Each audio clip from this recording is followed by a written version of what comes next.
Je ne connais pas Mahomet, ni le personnage qu'ils ont inventé ou dessiné. Par contre, je sais que Mohammed, notre noble prophète, connut l'histoire suivante.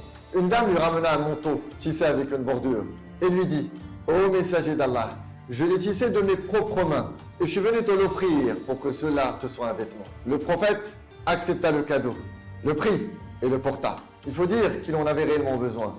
Ses habits étaient alors usés.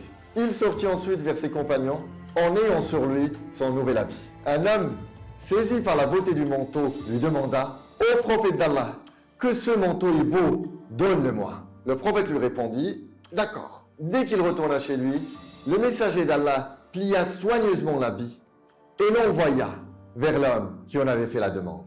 Les compagnons présents blâmèrent alors cette personne. « Tu ne t'es point bien comporté. Le prophète l'a porté car il en avait besoin. Et toi, tu le lui as demandé alors que tu sais pertinemment qu'il ne refuse rien à quiconque lui demande. » L'homme répondit « Par Allah, je ne lui ai demandé cet habit que pour qu'il me serve de linceul le jour de mon décès. » Et le rapporteur du hadith de souligner « Et ainsi fut », c'est-à-dire qu'il fut réellement son linceul le jour de sa mort. De qui devant nous le plus nous étonner?